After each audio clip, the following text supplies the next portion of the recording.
Hello बच्चों, good afternoon to everyone. बच्चों, अब तक हम लोग पढ़ चुके हैं statement of profit and loss कैसे बनाया जाता है। इनफैक्ट मैंने दो एग्जांपल्स, एक एग्जांपल एंड एक प्रैक्टिकल प्रॉब्लम आपका लक्ष्मी को लिमिटेड एंड और ए लिमिटेड कंपनी का आपको statement of profit and loss बताया था। तो आज हमें पढ़ना है कैसे बैलेंस शीट बनाया जाता है। इससे पहले लेकिन मैं आपको बैलेंस शीट का फॉर्मेट, स्पेसिमेन, उसके कंटेंट्स के बारे में बता चुका हूं, कैसे फॉर्मेट होता है, कैसे कंटेंट्स होता है। इन प्रीवियस क्लास बच्चों मैंने आपको ए लिमिटेड कंपनी का प्रॉब्लम करवाया, प्लस मैंने आपको बोला था उसका नेक्स्ट क्वेश्चन ट्राई करने को। तो जिन बच्चों ने क्लियर किया है तो मुझे वो आंसर भेजे, मैं चेक करूंगा। नहीं, जिसका नहीं हुआ तो मैं उसको करवाऊंगा। तो जो भी हो बच्चों, द वेरी सिंपल पार्ट है बच्चों, मैंने आपको बोला भी है, the principle which are required to prepare the company's final accounts are बच्चों सेम एज द बच्चों principle that we use in your salted and partnership form of business. But बच्चों सेक्शन 128 क्या करता है, यहाँ पे ऐड कर देता है कुछ चीज, एंड बच्चों ये मैंडेटरी ऑब्लिगेशंस हमारे लिए हो जाती हैं with respect to बच्चों your format and your contents. The principles बच्चों are same, जो भी आपके एडजस्टमेंट जिस तरह से ट्रीटमेंट होते थे वैसे ही होंगे बच्चों, but your format, your specimen and your contents जिस तरह से हम पहले करते थे उस फॉर्मेट को अभी हम फॉलो नहीं करते। ओके बच्चों, सो यहाँ पे मैं आपको बता भी चुका हूं, लास्ट क्लास में ही बताया था। तो while preparing statement of profit and loss बच्चों which comes under your part 2 में आ रहा है, part 1 बैलेंस शीट आ रहा है of schedule 3, ये सेक्शन 1 to 9 में लिखा हुआ है। तो हमने पढ़ा था revenue from operation, then other incomes, then total करने से total revenues, then expenses part में ये आपका पैरामेटेरियल्स पार्ट आएगा, जहां पे आप cost of material consume, purchase of stock in trade, change in inventory, इनको प्रेजेंट करेंगे। Then your employees benefit expenses, employees not the employer. Then आपका फाइनेंस को जितना भी आप इंटरेस्ट एक्सपेंडेड कर रहे हैं फॉर आपका लोन हो, डिबेंचर्स हो, देन आपका डेप्रिसिएशन ऑन फिक्स्ड एसेट्स होता है, इंटेंजिबल एसेट होगा तो आपका एमोर्टाइजेशन, देन उसके बाद आपका अदर एक्सपेंसेस। सो सारे एक्सपेंसेस को ऐड करने के बाद you compare the expenses with the बच्चों इनकम्स, टोटल इनकम के साथ, and the difference is your बच्चों प्रॉफिट या लॉस। ओके, देन उसके बाद आपका exceptional item, extraordinary item, and you need to बच्चों deduct this tax to find out the profit, and कुछ और भी बहुत सारी चीजें मैंने आपको बताया था। पर so far as your questions are concern बच्चों आपको ये सब देखने को नहीं मिलेगा, बस टैक्स लग जाएगा। ओके बच्चों, सो आज का प्रीवियस क्लास का जो बैलेंस शीट पेंडिंग था उसको कंप्लीट करते हैं। तो क्वेश्चन को फिर से पढ़ेंगे, बैलेंस शीट करेंगे। पर आई थिंक अगर आपको बैलेंस शीट का स्ट्रक्चर याद है, आप उस बैलेंस शीट के स्ट्रक्चर को, स्पेसिमेन को यहां पहले प्रेजेंट करें। आप क्वेश्चन पढ़ते हुए सॉल्व करें, वेरी गुड, बहुत अच्छी बात है। अगर वैसे भी बच्चों आपको मैं इजी वे बताता हूं, को आपको अभी न्यू पढ़े हो तो स्पेसिमेन पढ़ने में थोड़ा, याद रखने में थोड़ा डिफिकल्टी होता है। तो स्पेसिमेन अगर एक दो बार आप लिखेंगे तो आपको याद भी रह जाएगा। देन देखना है स्पेसिमेन तो आपको आना ही पड़ेगा, इग्नोर एक या दो आइटम होगा, सारे आइटम्स तो इग्नोर होने ही नहीं है। ओके बच्चों, तो अभी स्पेसिमेन में तो बहुत सारे आइटम्स है, जैसे कि आपका इक्विटी एंड लायबिलिटीज है, उसमें शेयर होल्डर्स फंड्स है, आपका रिजर्व एंड सरप्लस है, आपका money raise against share warrants है। देन सेकंड पॉइंट में आता है share application money pending allotment. Third point आता है आपका बच्चों non current liability, fourth point आता है करेंट लायबिलिटी। तो फिर नॉन करेंट लायबिलिटी में आपका बच्चों लॉन्ग टर्म बोरोइंग्स आता है, डेफर्ड टैक्स लायबिलिटी आता है, अदर लॉन्ग टर्म लायबिलिटीज आता है, देन आपका लॉन्ग टर्म प्रोविजंस। वैसे करेंट लायबिलिटी में बच्चों आपका शॉर्ट टर्म बोरोइंग्स आता है, बच्चों आपका ट्रेड पेबल्स आता है, अदर शॉर्ट टर्म बोरोइंग्स आता है, या शॉर्ट टर्म प्रोविजंस आता है। तो चार हेडिंग हुए। पहले तो आपका पहला वाला पार्ट जो था इक्विटी में गया, share application money pending allotment में गया, देन आपका non current liability, then current liability. इन चार को प्लस करने से आपका लायबिलिटी साइड का टोटल निकलता है। पर सारे जो आइटम्स क्वेश्चन में होंगे ऐसा जरूरी नहीं है, बट कुछ हद तक तो जरूर होगा। पर आपको स्पेसिमेन को पूरे अच्छे तरीके से याद रखना है। ओके, तो कंप्लीट स्पेसिमेन नहीं बनाता, अप टू लायबिलिटी तक का जितना है उतना मैं बनाता हूं। देन लायबिलिटी का साइड आंसर निकालेंगे, देन मूव करेंगे बच्चों टुवर्ड्स योर एसेट साइड में। ओके बच्चों, सो हमें अभी बनाना है आपका, ध्यान दें बच्चे सभी यहां पर, हमें अभी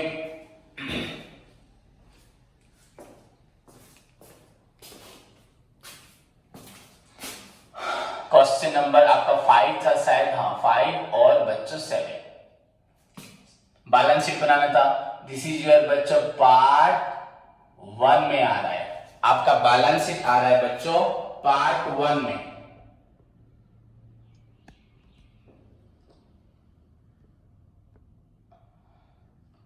ओके स्टूडेंट्स, तो पार्ट 1 आपका ए लिमिटेड कंपनी था, in the books of, in the books लिख सकते हो, नहीं तो ए लिमिटेड कंपनी। ओके बच्चों, फॉर्म ऑफ बैलेंस शीट,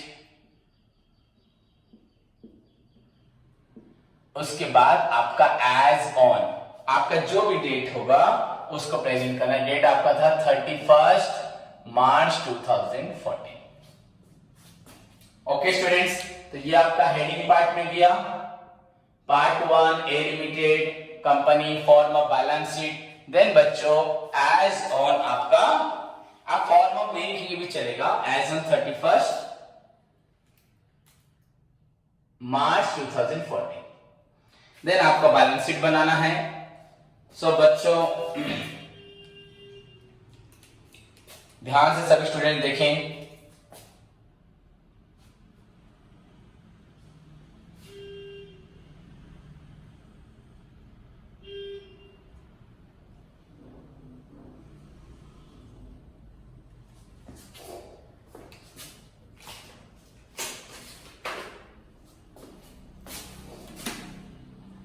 हमें अमाउंट के लिए 2 कलम बनाने की जरूरत नहीं है, एक कलम में ही हमारा सॉल्व हो जाएगा।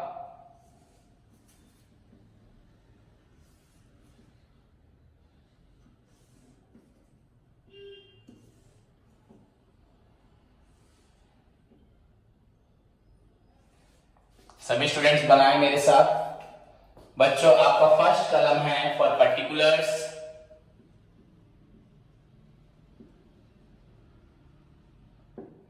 देन आपका नोट नंबर, देन बच्चों आपका बैलेंस, या आप अमाउंट लिख सकते हैं या बैलेंस लिख सकते हैं, जो भी लिख सकते हैं। एज ऑन करेंट ईयर का लिखेंगे 31 मार्च 2014, आपका 31 मार्च 2014, यही ब्रैकेट में मैंने रुपीस मेंशन कर दिया। तो आपका बैलेंस एज ऑन बच्चों 31 मार्च 2014, एंड मैंने आपका वहां पे लिख दिया है आपके लिए एज ऑन। आप सभी स्टूडेंट्स फॉर्मेट को बनाएंगे तो थोड़ा फॉर्मेट एक्चुअली बच्चों बड़ा होगा, पर हम फॉर्मेट को ही फॉलो करते हैं, कोई प्रॉब्लम नहीं है। उसके बाद जैसे कि आपको फॉर्मेट भी याद रह जाएगा। ओके स्टूडेंट्स, सो ध्यान दें सभी स्टूडेंट्स, मैं कैसे लिख रहा हूं, पर थोड़ा थोड़ा क्वेश्चन को देखते हुए करेंगे बच्चों, सो दैट गलत ना हो। फर्स्ट बच्चों आपका फर्स्ट पॉइंट है इक्विटी एंड आपका लायबिलिटीज। 2 प्रॉब्लम आप करने के बाद बच्चों आप सारे प्रॉब्लम खुद कर पाएंगे, इक्विटी एंड लायबिलिटीज। इसके अंदर बच्चों 1 में दे रहा हूं, एंड फर्स्ट में बच्चों आपका आ रहा है शेयर होल्डर्स फंड्स। बच्चों शेयर होल्डर्स फंड्स के अंदर आएगा आपका ए में शेयर कैपिटल, बी में रिजर्व, एंड आपका सरप्लस। सी में बच्चों आपको मैंने बताया था, याद करें सभी स्टूडेंट्स, सी में आपका आएगा money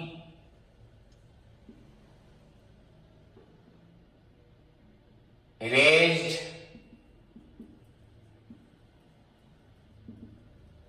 against share warrants. Okay students, then हम लोग मूव करते हैं सेकेंड पार्ट की तरफ। ये 1 था, ये आपका 2 आया बच्चों, ये ऐसे लिख देते हैं बस, ओनली ब्रैकेट देते 2। आपका था share application money pending allotment. आपको फॉर्मेट याद रखना है, share application money pending allotment, ये आपका ओनली सेकेंड पॉइंट। सिंपल, कोई भी शेयर एप्लीकेशन मनी था पेंडिंग, वो हमें मिला, that is share application money pending allotment. Then come to the बच्चों, उसके बाद सभी ध्यान से देखें, थर्ड आपका था third point non current liabilities. आपका थर्ड पॉइंट था, उसमें बहुत सारे आइटम्स थे, आपको मालूम है। आपको फॉर्मेट याद रखना पड़ेगा। पहला तो इसमें था आपका long term borrowings,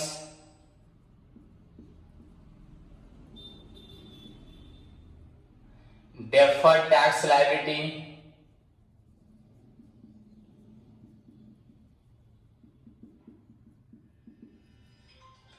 other long term borrowings,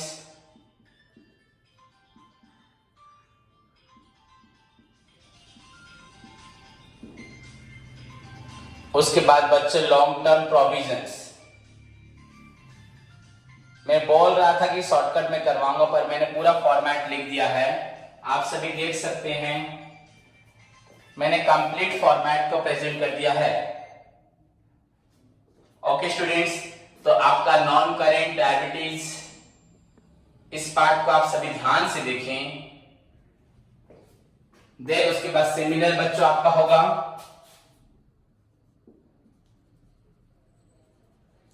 current liabilities. एक बार अगर आपको फॉर्मेट को रटने की जरूरत नहीं है, बस आप थोड़ा सा ध्यान देंगे, आराम से हो जाएगा। बच्चों हम लोग पहले भी कैपिटल एंड लायबिलिटी लिखते थे, तो यहां भी बच्चों कैपिटल में प्रॉफिट ऐड होता था, लॉस माइनस होता था, जो रिजर्व वगैरह सब, तो यहीं पे बच्चों कैपिटल में आपका शेयर कैपिटल प्लस रिजर्व आता है, एंड कोई पैसा पेंडिंग होता है तो वो मिलता है। एंड ये एप्लीकेशन अगर कोई पैसा हम शेयर इश्यू करके वारंट देके पाते हैं, उसका सेकेंड पॉइंट बच्चों शेयर एप्लीकेशन मनी जो पेंडिंग था अलॉटमेंट। देन आपका fixed liability, non current liability, long term liability and current liability, इसमें भी बच्चों वही आएगा शॉर्ट टर्म बोरोइंग्स, आपका trade payables, other short term borrowings,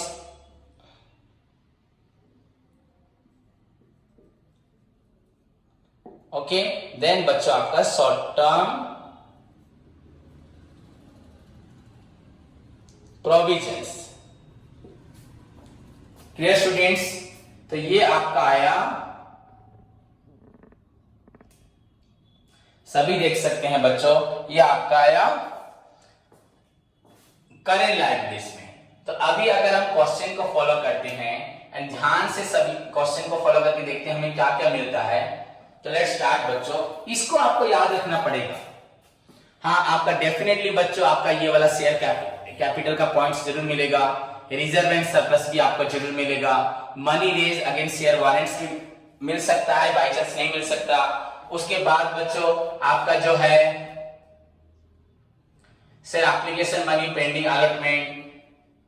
okay बच्चों, तो शेयर एप्लीकेशन मनी ये भी हो सकता है, नहीं हो सकता। आपका must share capital and reserve surplus मिलेगा।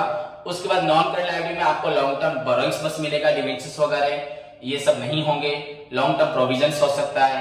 व्हेन शॉर्ट टर्म के बाद बच्चों आपका शॉर्ट टर्म बोरोइंग्स होगा, ट्रेड पेबल जरूर होगा, other short term borrowings and short term provision बच्चों ये सब हो सकते हैं। अगर मैं आपको ओवरऑल बता दूं तो आपको देखने को मिलेगा कि कौन से पॉइंट्स बच्चों लगभग हमें मिलेंगे।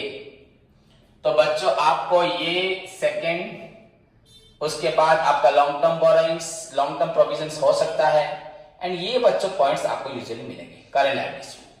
बाकी सब नहीं आएगा, यूजुअली आपको प्रॉब्लम में अभी नहीं मिलेगा, पर सभी को मैंने आपको समझाया है, आपको याद होगा।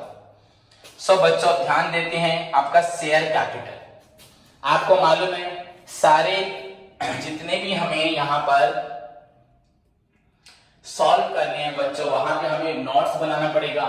तो बच्चों आपका शेयर होल्डर फंड्स में शेयर कैपिटल, इसके लिए हमें नोट बनाएंगे, फर्स्ट नोट। ओके स्टूडेंट्स, तो यहां पे मैं लिख देता हूं वर्किंग नोट, वर्किंग नोट्स। आपको मालूम है वर्किंग नोट 1 मैंने किया share capital,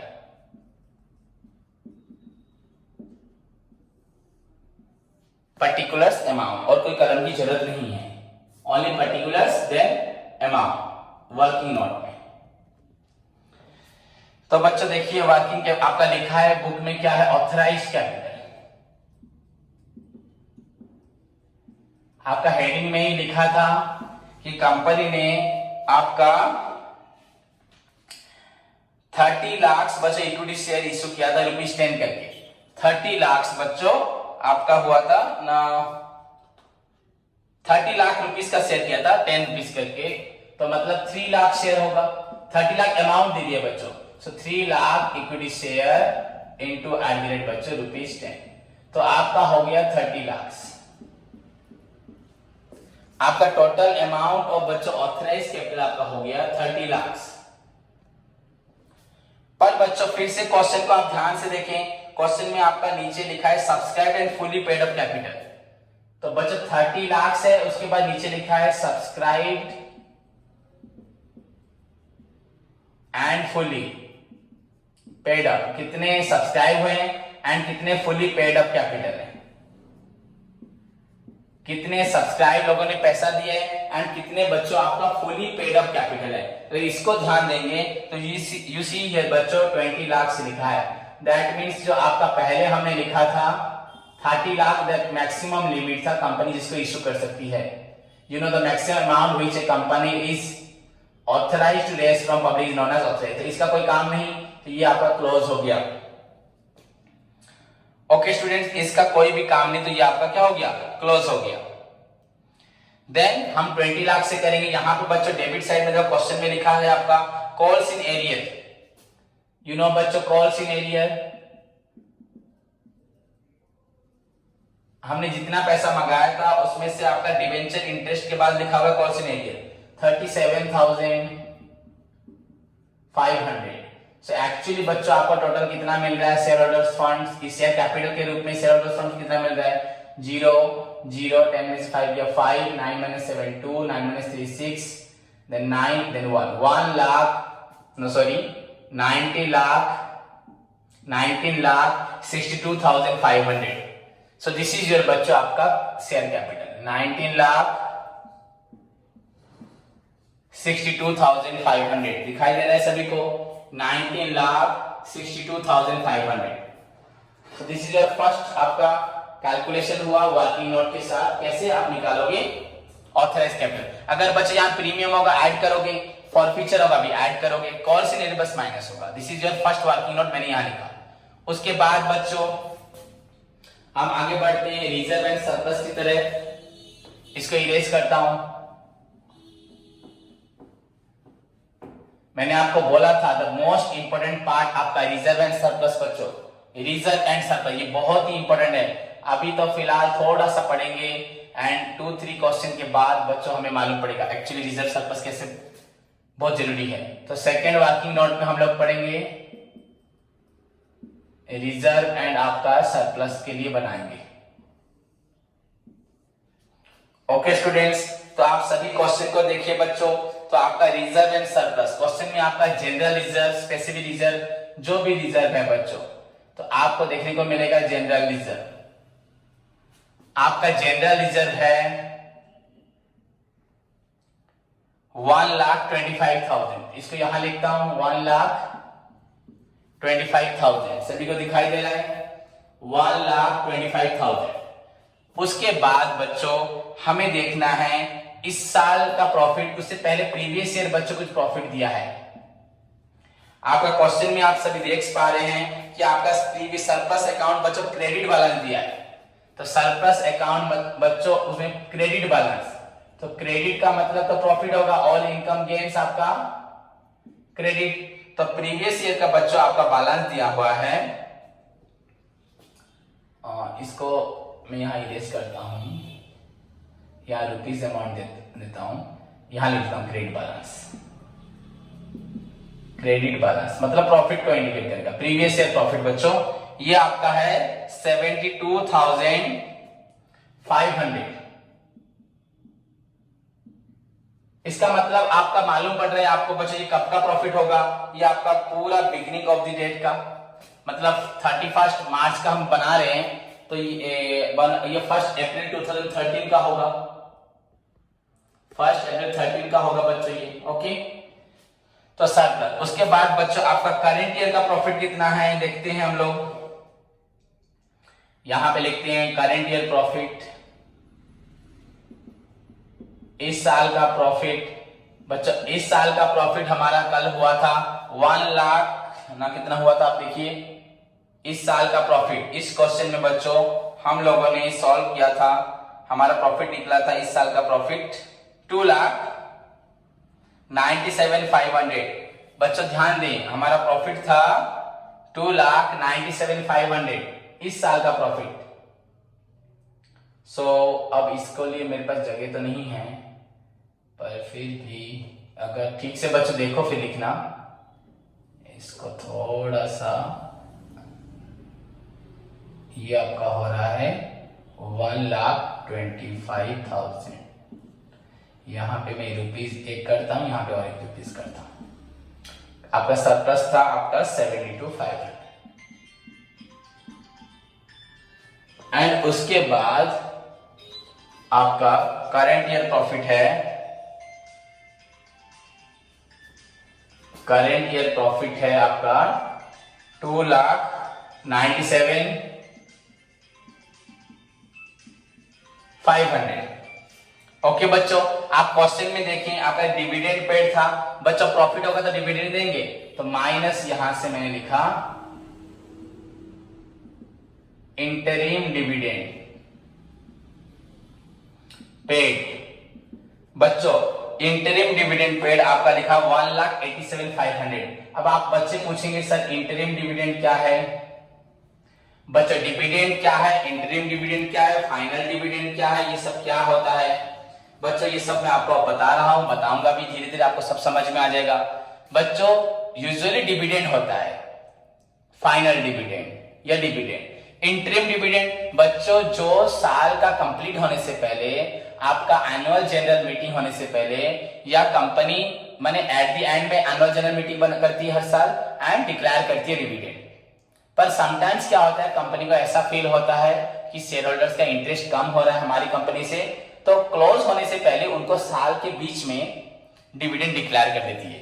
the dividend which is declared बच्चों बिटवीन द बच्चों आपका ड्यूरिंग द ईयर साल के बीच में जो डिविडेंड डिक्लेयर होता है, मतलब प्रॉफिट हमें नहीं मालूम था फिर भी हमने डिविडेंड दे दिया था, पेड भी कर दिया था, तो that is interim dividend. Actually जो एट द एंड में देते हैं वो फाइनल डिविडेंड, और एक प्रपोज डिविडेंड होती है, कंपनी प्रपोजल करती है कि हम आपको इतना डिविडेंड देंगे, तो वो होता है प्रपोज डिविडेंड। यूजुअली जो देते हैं dividend final dividend, and sometime during the बच्चों आपका साल के बीच में जो कंपनी डिविडेंड देती है उसको बोलते हैं इंटरिम डिविडेंड। तो जो भी इस साल के प्रॉफिट से कंपनी ने क्या दिया, इंटरिम डिविडेंड दिया, तो आपका कितना बचा,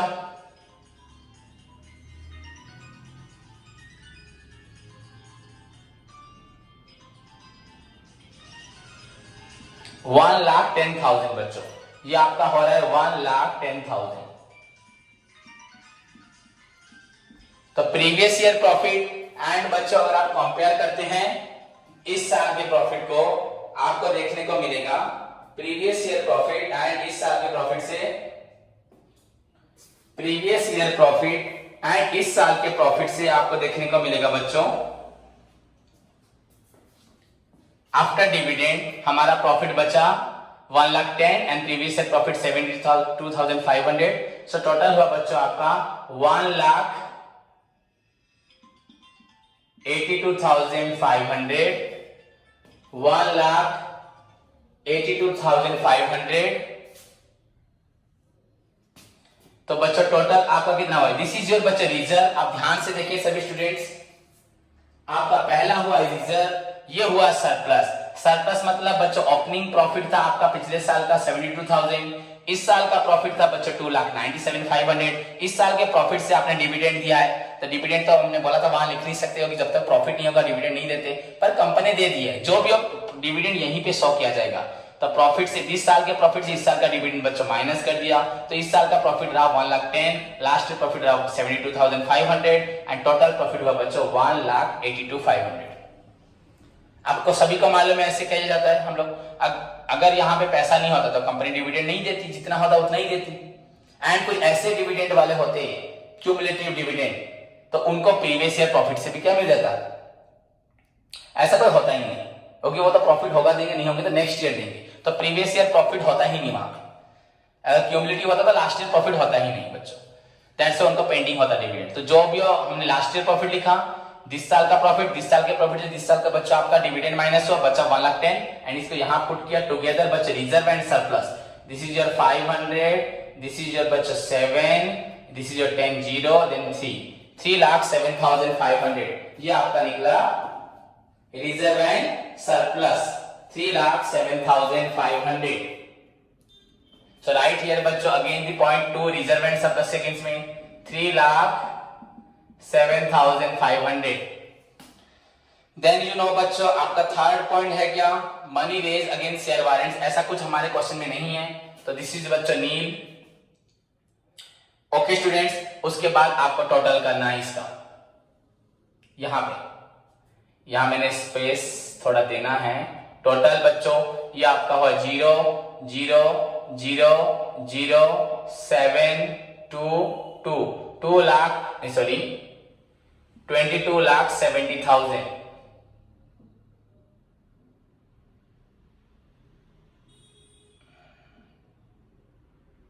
22,70,000। ओके स्टूडेंट्स, 70,000 आपको टोटल करना पड़ेगा। उसके बाद से एप्लीकेशन मनी पेंडिंग अलॉटमेंट बच्चे की कुछ भी नहीं है। सो दिस इज योर बच्चे नील। फर्स्ट बच्चा हेडिंग देखिए, 1 नंबर पॉइंट आपका हेडिंग का पहला पॉइंट का आपका ये वाला पॉइंट जो था, इसके अंडर में बच्चों एबीसी का टोटल हुआ बच्चों आपका 22,70,000। Clear students? उसके बाद आपका शेयर एप्लीकेशन, ये तो आपका है ही नहीं, तो ये आपका नील हो गया। क्लियर बच्चों? आप इसको भी क्लोज कर सकते हैं, अगर अमाउंट होता तो अच्छी बात, इसको क्लोज भी कर सकते हैं ऐसे। देन नॉन करेंट लायबिलिटी बच्चों, आपका जितना भी नॉन करेंट लायबिलिटी है उसको आपको यहां लिखना है। ये फर्स्ट का टोटल, ये सेकंड का टोटल। नॉन करेंट लायबिलिटी में बच्चों क्या क्या आता है आपका? लॉन्ग टर्म बोरोइंग्स वगैरह आता है। तो लॉन्ग टर्म बोरोइंग्स में बच्चों हमारे पास क्या था? एक डिवेंचर्स था। आपको सभी का बच्चों नोट्स बनाना पड़ेगा, सभी का। अगर हम एक आइटम का नहीं बनाते, पर उसका भी एक्चुअली बनाना चाहिए। नहीं बनाओगे चलता है, पर आपको एक्चुअली बच्चे रूल से कि बनाना चाहिए, हमें सबको शो करना है। एंड यहाँ पे बच्चों 1 2 दे रहे हैं, चाहेंगे तो हम ABC भी कर सकते हैं। हम लोग यहाँ पे 1 2 है तो हम यहाँ पे ABCD भी कर सकते हैं। तो जो भी हम पे 1 2 दे रहे हैं, तो थर्ड हुआ आपका बच्चों लॉन्ग टर्म बोरोइंग्स।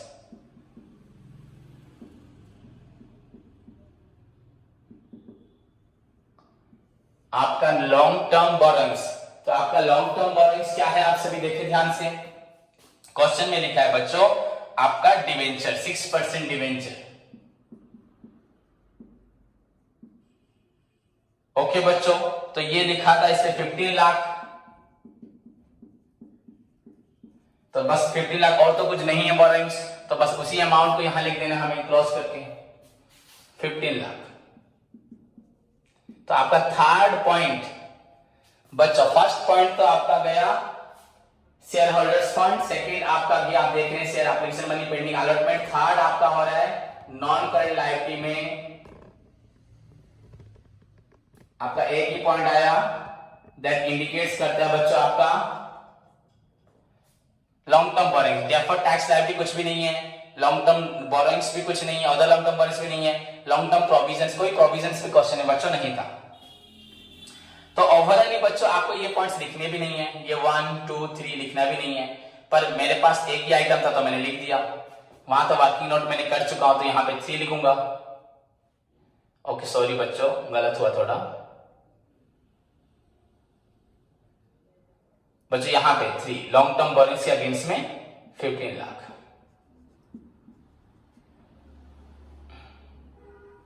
ये आपका क्लोज हुआ है, सपोज ये आपका क्लोज यहां हुआ है, ये आपका यहां क्लोज हुआ 15। ये तो एक ही आइटम है। अगर 2-3 होते तो यहां लिखता है long term borrowings, deferred tax liability, other long term borrowings, long term provision, फिर सबको ऐड करता, पर यहां है ही नहीं।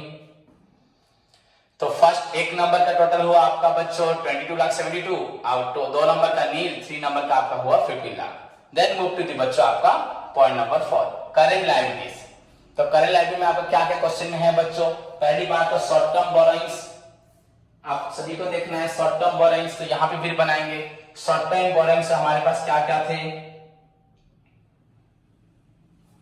वेरी सिंपल है बच्चों, शॉर्ट टर्म बोरोइंग्स आप क्वेश्चन को फॉलो करेंगे, आपको देखने को मिलेगा बच्चों शॉर्ट टर्म लोन्स कुछ लिखा है क्वेश्चन में, नहीं लिखा तो ये भी आपका नील नहीं निकालना।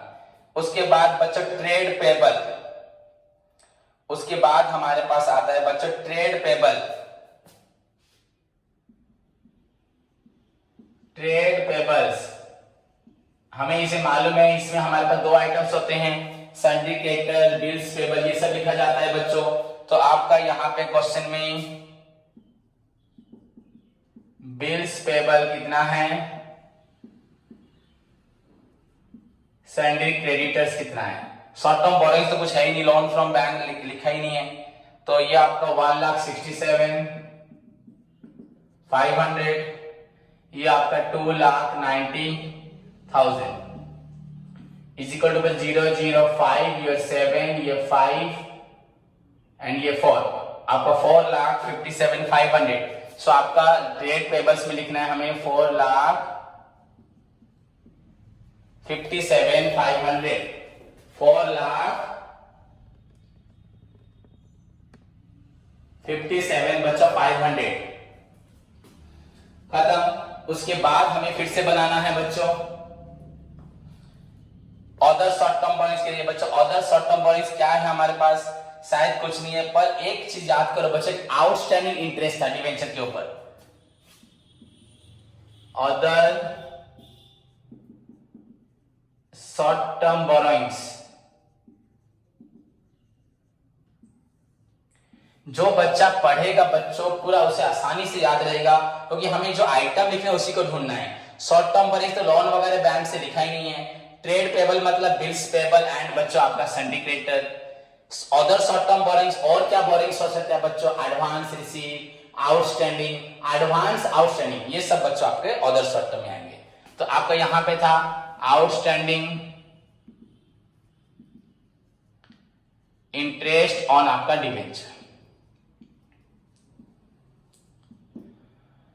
ओके बच्चों, आउटस्टैंडिंग इंटरेस्ट ऑन डिवेंचर ये आपका था 6%, 45,000 आपको याद होगा 90,000 था, उसमें से आधा दिया था, तो 6% ऑन आपका था ₹15 लाख माइनस आपका 45, हाफ ईयर का पेड किया था 45, तो यहां पर 45,000 था, तो आपका ये हो गया 45,000। Clear students? तो ये आपका हो गया 45,000। तो आपको अदर शॉर्ट टर्म बोरोइंग्स में लिखना है आपको अभी 45,000।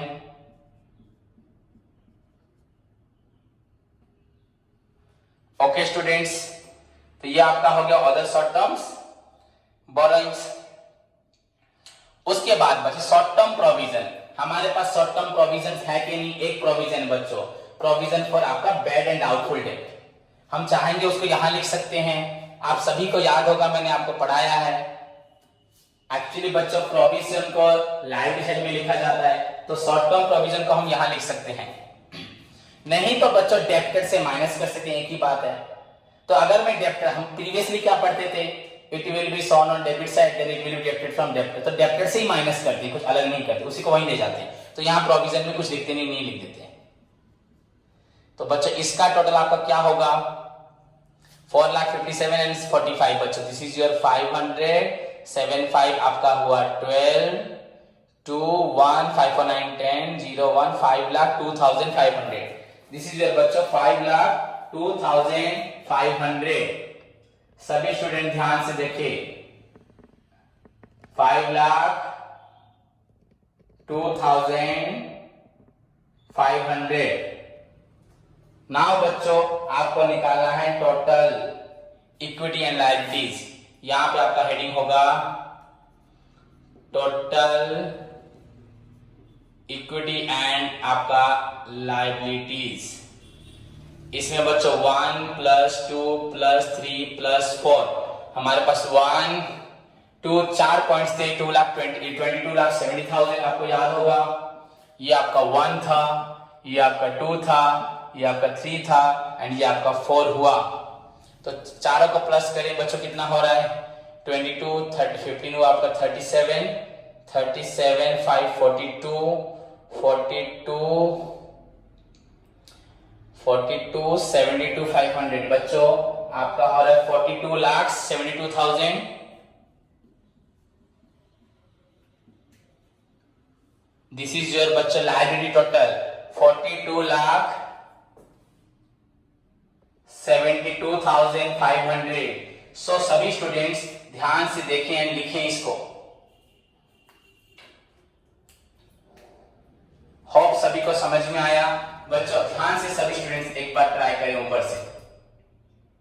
देखें सही बच्चों, इसमें हमारा क्या है आपका share holders fund, share capital का कितना फंड्स था बच्चों, ये था 102. एंड रिजर्व में बोला था आपका रिजर्व प्लस इस साल का प्रॉफिट, लास्ट ईयर प्रॉफिट. अगर कोई डिविडेंड पेड हुआ तो वो माइनस करता है रिजर्व एंड सरप्लस. ये आपका यूजुअली होगा ही नहीं. सर एप्लीकेशन मनी पेंडिंग भी अगर क्वेश्चन में लिखा हुआ लिखोगे, नहीं तो नहीं, ये भी नहीं है, ये भी नहीं है. नॉन करेंट लायबिलिटी में बच्चों आपका long term borrowings, long term loans हो या डिवेंचर्स हो, बॉन्ड्स हो, तो ये आपका 15 लाख था. टैक्स लायबिलिटी कोई बाकी होगा तो ऐसा है ही नहीं, होगा भी नहीं, बहुत rarely. Other long term borrowings भी, long term loans from bank वगैरह होगा ही नहीं. लॉन्ग टर्म प्रोविजन बच्चों, प्रोविजन फॉर बिल्डिंग लैंड, ये सब अगर होगा तो वो होगा. मशीनरी तो वो भी क्वेश्चन में नहीं है आपका. तो ये सब आइटम्स नहीं है, बस यही आइटम था. करंट लायबिलिटी में बच्चों आपका शॉर्ट टर्म बोरोइंग्स, कोई बैंक से लोन लिया, कैश क्रेडिट, ट्रेड क्रेडिट, तो ये सब है ही नहीं. ट्रेड पेबल में बच्चों आपका bills payable and sundry creditor, 2 points बस आए. Then other short term borrowings में outstanding advances and short term provision question में था प्रोविजन फॉर बैड डेट. हम इसको यहां लिख सकते हैं या डेब्टर से माइनस कर सकते हैं, दोनों से. तो इसको ऐड किया तो पहला पॉइंट शेयर होल्डर फंड्स, दूसरा से एप्लीकेशन मनी पेंडिंग अलॉटमेंट, तीसरा बच्चों आपका हुआ नॉन करेंट लायबिलिटी एंड आपका बच्चों चौथा हुआ करेंट लायबिलिटी. इन चारों को ऐड अगर हम करते हैं तो टोटल इक्विटी लायबिलिटी को 1 + 2 + 3 + 4 = 4,72,000 आपका 42,72,500. सो दिस इज योर बच्चों लायबिलिटी साइड. क्लियर? होप सभी को समझ में आया. अब उसके बाद हमारा नेक्स्ट काम है बच्चों, हमें मूव करना है टुवर्ड्स योर एसेट साइड. तो सिमिलरली बच्चों एसेट्स के लिए अकाउंट बनाएंगे. अकाउंट नहीं, इसी फॉर्मेट में एसेट्स के लिए भी कंटेंट सब लिखेंगे.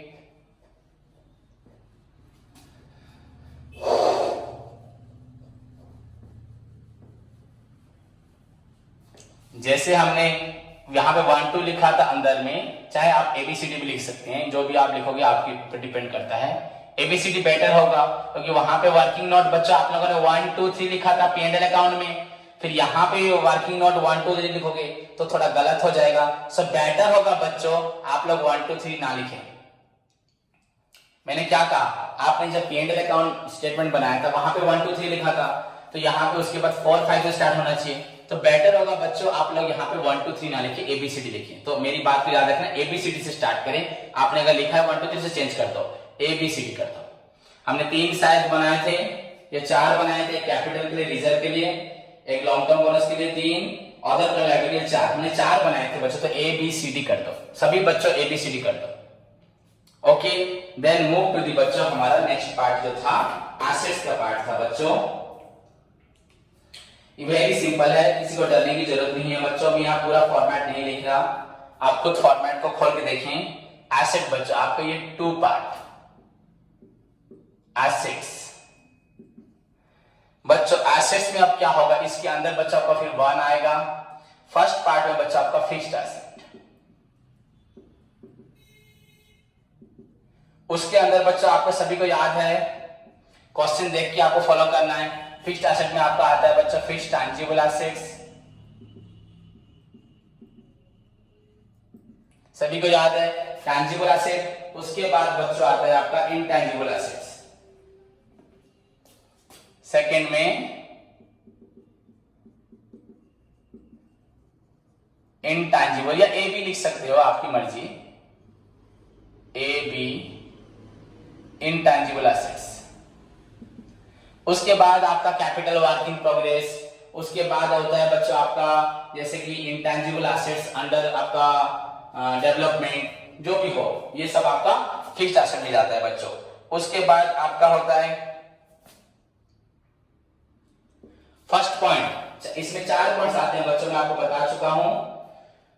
इसमें और भी बहुत सारे आइटम्स है। अगर पूरा फॉर्मेट को फॉलो करूंगा मैं, तो आपको यहां पे लिखना पड़ेगा सी में कैपिटल वर्क इन प्रोग्रेस, लिख देता हूं, okay, capital work in progress. Then उसके बाद डी में इंटैंजिबल एसेट अंडर डेवलपमेंट। आप सभी स्टूडेंट देख सकते हैं बच्चों, ये हमारे स्ट्रक्चर में हमने प्रेजेंट किया होगा, ये हमने हमारे स्ट्रक्चर में बच्चों प्रेजेंट किया होगा, ओके। तो ये आपका फिक्स्ड एसेट्स का पार्ट गया।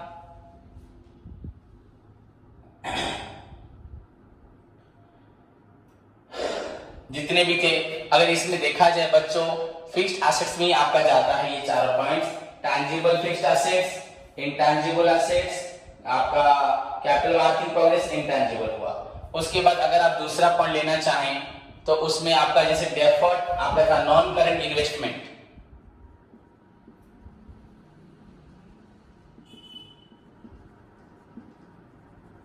नॉन करंट इन्वेस्टमेंट बच्चा हमने कहीं इन्वेस्ट किया है, उसके बाद आपका बच्चों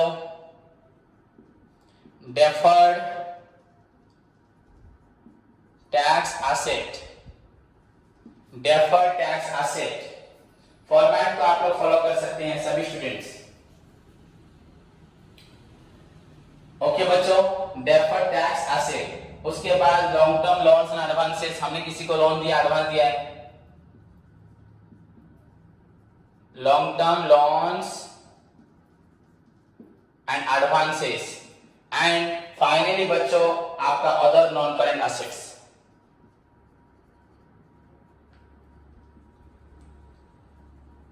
ये सभी हमारे हैं नॉन करंट एसेट्स। आप फॉर्मेट को देखो बच्चों, ओह बच्चों यहां पे हमें लिखना है, एक्चुअली एसेट्स हमने लिखा है, ठीक है, गलत नहीं है। मैं यहां पे बस आप लोग देखो मैं क्या लिखा हूं, फॉलो करें। एसेट्स बच्चों फिर से लिखा, उसके अंदर बच्चों ए पॉइंट में कर देता हूं, तो पॉइंट तो फिर गलत हो जाएगा, तो सपोज एक ही करता हूं 1, इसको लिखता हूं नॉन करंट एसेट्स। वहां पे 1 2 लिखा था, वैसे यहां पे भी नॉन करंट एसेट्स। एंड उसमें बच्चों ये हो गया आपका आई। फिर फिक्स्ड एसेट में आपका टैंजिबल इंटैंजिबल हो गया, ये आपका हो गया नॉन करंट। फॉर्मेट को बस लिखो आप लोग,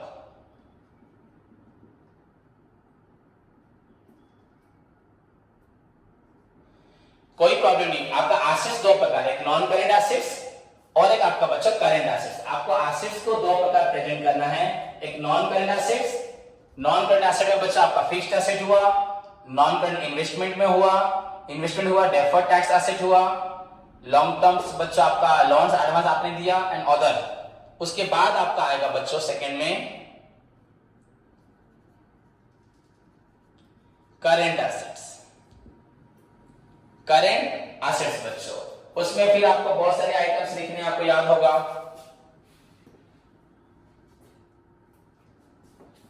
करंट एसेट में बच्चों आपको लिखना है inventory,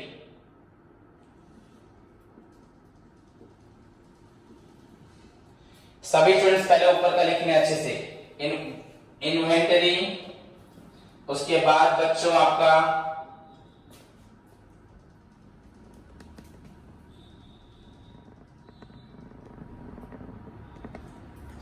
trade receivables,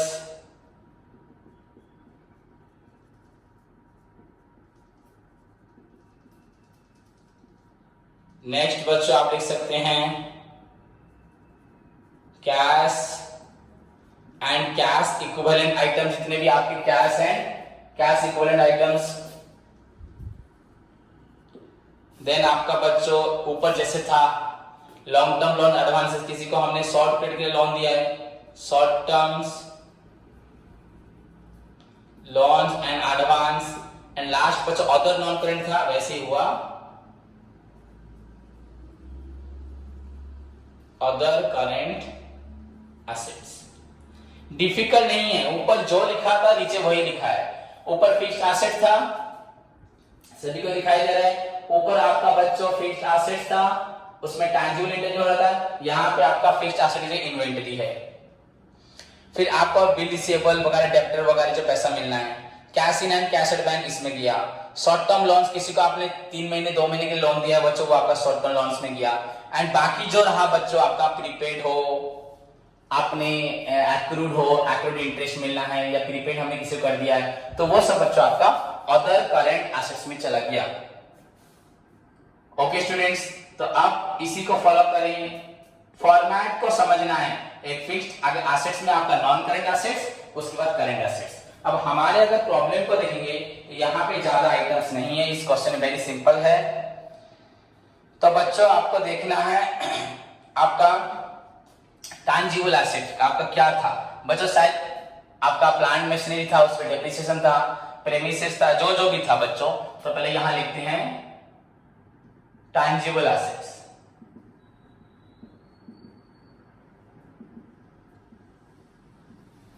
tangible assets बच्चों दिखाई दे रहा है सभी को। तो उसमें हमारे पास क्या क्या क्वेश्चन में है बच्चों, पहला है plant and machinery. First write down बच्चों प्लांट एंड मशीनरी। बच्चों प्लांट मशीनरी आपका कितना है 15 लाख माइनस आपका डेप्रिसिएशन आपका था 10%, तो 1,50,000। So this is your बच्चों 13,50,000। और आपका क्या था बच्चों प्रेमिसेस था, प्रेमिसेस का अमाउंट लिखा है बच्चों 16,50,000। एंड बच्चों और लिखा है आपका फर्नीचर एंड फिक्सचर्स, इसका अमाउंट है बच्चों आपका 35,000। सो टोटल आपका कितना हुआ एसेट्स टैंजिबल आपका ये 5,000,000 538,513,310 ये आपका 3 आपका 30,35,000 आपका एसेट्स हुआ बच्चों 30,35,000। तो आपको टैंजिबल एसेट्स का कैसे लिखना है 30 लाख, और इसको आपको एबीसीडी आपने किया था, इसको ई कर दो। तो यहां मैं ई कर रहा हूं, उसको एबीसीडी बच्चों आप कर देना। ओके स्टूडेंट्स, उसके बाद बच्चों इंटेंजिबल एसेट में आपका एक ही पॉइंट है क्वेश्चन में गुडविल। फिर से आप यहां बनाएंगे एफ इंटेंजिबल एसेट। बच्चों यहां पे आपका एक ही पॉइंट है गुडविल, एंड गुडविल का बच्चों अमाउंट है आपका 1 लाख। तो सिंपली बच्चों यहां एफ लिखो, यहां पे आप 1 लाख लिखो, खत्म बच्चों। तो हमारा नॉन करेंट एसेट्स बच्चों, नॉन करेंट एसेट्स, और ये तो है ही नहीं नील, ये भी नील, तो इसका टोटल और नॉन करेंट इन्वेस्टमेंट भी क्वेश्चन में कुछ भी नहीं था। क्वेश्चन में हमारे इन्वेस्टमेंट कुछ नहीं था बच्चों, डेफर्ड टैक्स एसेट नहीं था, लॉन्ग टर्म लोन किसको नहीं दिया, अदर करंट नॉन टर्म भी नहीं था, तो ये सारे है ही नहीं। तो इसको टोटल अगर करते हैं 31,35,000 31,35,000 बच्चे ये आपका निकला। इसको एसेट यहां लिख देता हूं, ये हुआ टोटल नॉन करेंट एसेट। या फिक्स्ड एसेट, अगर 2 ही था तो फिक्स्ड एसेट लिख सकते हो। अगर इन आइटम्स को नहीं लिखेंगे तो यहीं पे क्लोज कर देना total of fixed asset 31,35,000। Then बच्चों आपका करंट एसेट्स, इन्वेंटरी में क्या आता है, स्टॉक होता है, आपके पास क्लोजिंग स्टॉक आएगा, तो इन्वेंटरी के अगेंस्ट से बच्चों 4,55,000 आपका एंड में लिखा हुआ है 4,55,000। फिर बच्चों ट्रेड रिसीवेबल, आपको मालूम है ट्रेड रिसीवेबल में क्या आएगा, सन्ड्री डेब्टर, बिल रिसीवेबल, ये सब आएगा।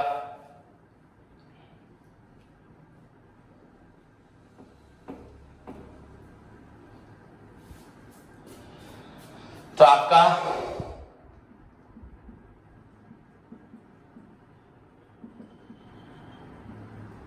ट्रेड रिसीवेबल में सन्ड्री डेब्टर आपका है, सन्ड्री डेब्टर से 4,36,000 माइनस बच्चों आपका था प्रोविजन, चाहे आप उसको वहां लिख सकते थे शॉर्ट टर्म प्रोविजन में, provision for bad and doubtful डेब्ट। ओके बच्चों, ये अमाउंट कितना था हमारा, याद करें सभी स्टूडेंट्स, अमाउंट कितना था आपका, था 4,000, डायरेक्ट लिखा हुआ था बच्चों 4,250। So this is equal to बच्चों 0, then 5, 7, 1, 3, 4, 4,31,750 आपका 4,31,000, आप ट्रेड रिसीवेबल लिखें 4,31,750। ओके स्टूडेंट्स, उसके बाद हम लोग चलते हैं cash and cash equivalent item. तो हमारे पास देखना है हमें, ये आपका हुआ वर्किंग नोट, ये हुआ था आपका EF इन्वेंटरी, तो हमने वर्किंग नोट नहीं किया, ये किया G, जो करेंगे उसको लिखेंगे, जो नहीं करेंगे उसने ट्रेड रिसीवेबल किया। उसके बाद बच्चों H, cash and cash equivalent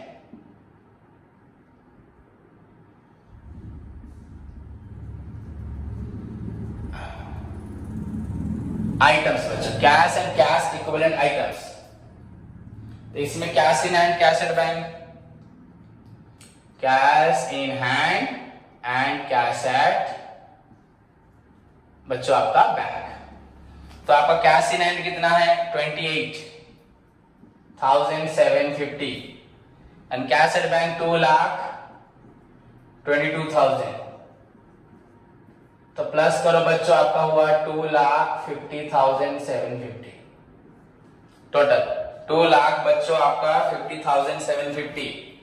तो राइट डाउन दिस अमाउंट बच्चों हियर, नीचे again cash and cash equivalent H लिख के 2,50,750 बच्चों ध्यान से देखिए सभी स्टूडेंट्स, अब हमारा खत्म होने जा रहा है। यहां पे आपका शॉर्ट टर्म लॉन्स एडवांस कुछ नहीं है, अदर भी नहीं है, तो इसको क्लोज करें। ओके बच्चों, तो इसको अगर हम क्लोज करते हैं, सो दैट इज योर बच्चों 0, 0, 5, ये आपका 7, ये आपका 5, 3, 8, 5, 13, 3, 1, 11। तो दिस इज योर बच्चों 11,37,500, 11,37,500। देन बच्चों आपको क्या, इसको क्या लिखना है, total current assets, total of your बच्चों आपका हो रहा है करंट एसेट्स।